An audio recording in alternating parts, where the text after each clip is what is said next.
नमस्कार मित्रांनो, सकाळचे 5 वाजलेत आणि आम्ही प्रवास सुरू करतो आहे कोकणासाठी. कोकण हे बघायलाच पाहिजे.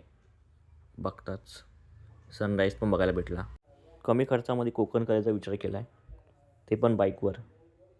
बघूया, 5,000 रुपये घेतलेत मित्रांनी, मी पण घेतले 5,000, काय होतं आहे. नंतर मुंबई गोवा हायवे पकडला, NH-66. हायवे पकडताच धुके चालू झाले. मालवणपर्यंत जाण्याचं ठरवलं आहे. मालवणमध्ये निवती बीच आजकाल खूप फेमस आहे, ते बघून यावे असा विचार केला मित्रांनी आणि मी. ह्या टायमाला खूपच थंडी होती. थंडीमुळं बाईक चालवायला खूप अवघड होतं. 500 किलोमीटर असल्यामुळं आम्ही विचार केला, मित्र 100 किलोमीटर चालवेल, मग मी 100 किलोमीटर चालवेल. जायचे 500 आणि यायचे 500. बघूया टोटल किती किलोमीटर होत आहेत आणि मध्ये कोकण फिरूच आपण बाईकवर. 3 दिवस सुट्टी असल्यामुळे रस्ते खाली आहेत. मी पण आश्चर्यचकित झालो आहे, कारण की मुंबई, पुणे, गोवा हे सगळीकडे जाणारे मार्ग खूप भरलेले होते. सकाळी लवकर निघण्याचा हाच फायदा आहे की रस्ते खाली भेटतात ते आणि पटापट कवर होतं आहे. इकडे बघ कसा आहे वडापाव. आमलेट खायची इच्छा आहे का तुझी?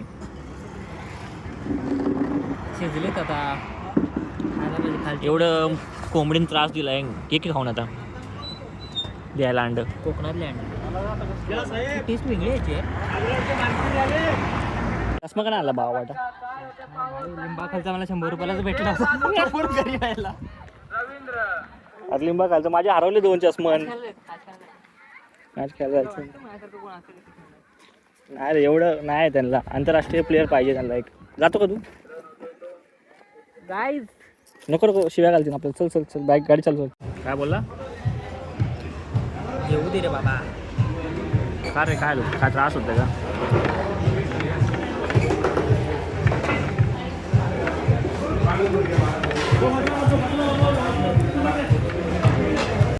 नाश्त्यासाठी जो आधी हॉल्ट घेतला आणि नंतर नाश्ता झाल्यानंतर आम्ही डायरेक्ट जेवणासाठी हॉल्ट घेतला.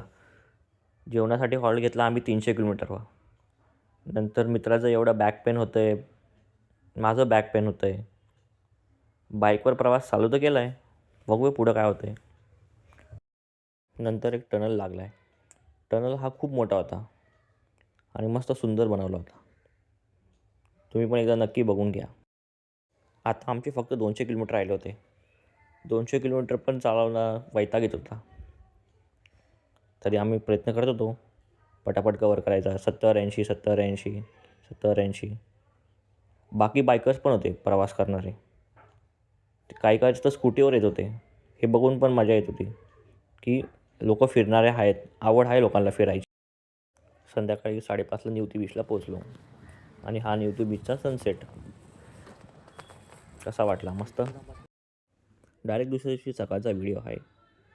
संध्याकाळी आम्हाला कितीही त्रास झाला हॉटेल भेटायला, कारण की 3 दिवस सुट्टी असल्यामुळे हॉटेल भेटत नव्हते. हे भेटलं ते आम्हाला मुश्किलीने भेटलं. दोघांनी आम्ही मिळून वाटते संध्याकाळी 50 फोन केले असतील हॉटेलसाठी. प्रत्येक हॉटेलला फोन करतो आहे, तुमच्याकडे रूम आहे का अवेलेबल विचारतो आहे. त्यांचं एकच उत्तर, आता नाही आहे, सॉरी, उद्या 2 दिवसासाठी बुक आहे. एवढं रश की विचारू नका. नेक्स्ट टाईम जर तुम्ही येत असाल कोकणामध्ये आणि ते पण सुट्टीमध्ये, तर हॉटेल बुक करून या. Recommended please. आत्ता विचार केला नाश्ता करू आणि आपल्या निवती बीचच्या ट्रॅकसाठी निघू, कारण की काल तो आम्ही केला नव्हता, फक्त निवती बीचचा सनसेट केला होता. कसं आहे रे, सांग जरा रे. छान आहे, मस्त आहे. फुल कोकणीचं. हां, तू काय उत्तपा करून घेतो इथं? काय साऊथ इंडियन आहे उत्तपा घ्यायला? बेन गोपाल आहे खागू. कॉफी पिणार का रे? Filter coffee. हलवणार कोण रे? अन्ना की जैसे इडली बना. चिपकलं रे.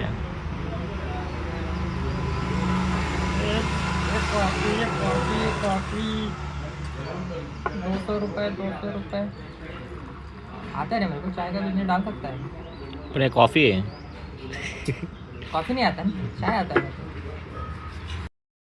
ट्रॅकच्या साईडला बीच खूप साफ होता, लोकही नव्हती. जे बोटिंगच्या साईडला आहे त्या साईडला लोक आहेत, पण जो दुसरा साईड आहे ट्रॅकचा तिथं लोक नाही आहेत. तिथं एकदा जावा. आणि आम्ही बघताच आम्ही ट्रॅकला सुरू केला.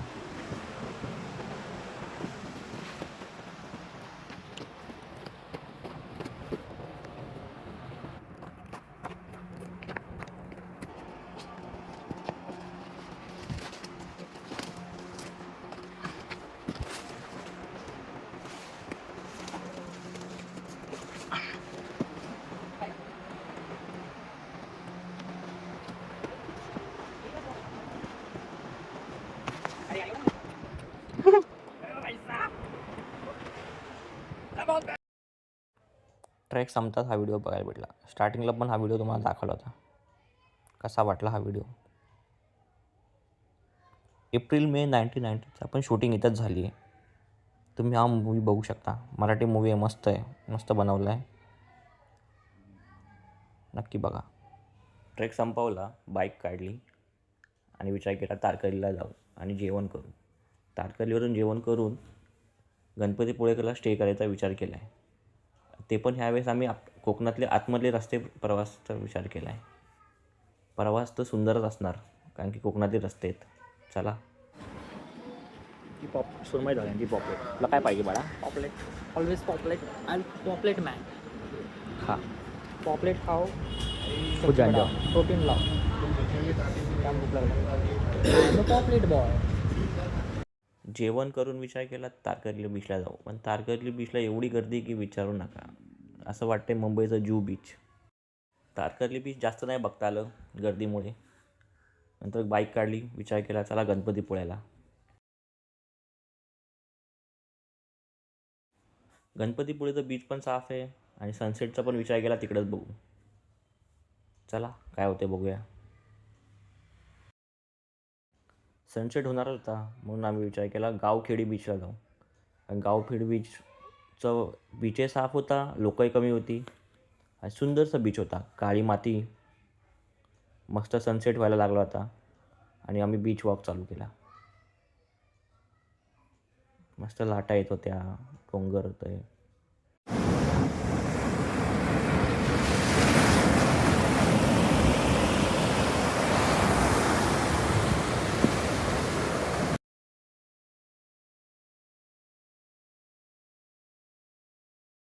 नंतर एक होमस्टे भेटलं. त्याची पण एक स्टोरी सांगतो. गणपतीपुळेला पण आम्हाला त्रास झाला हॉटेलसाठी.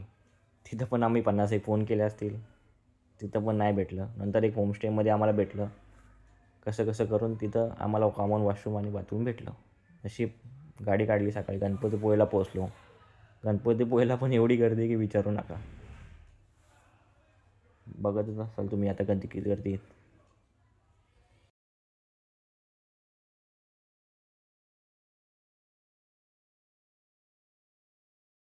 काय आलं?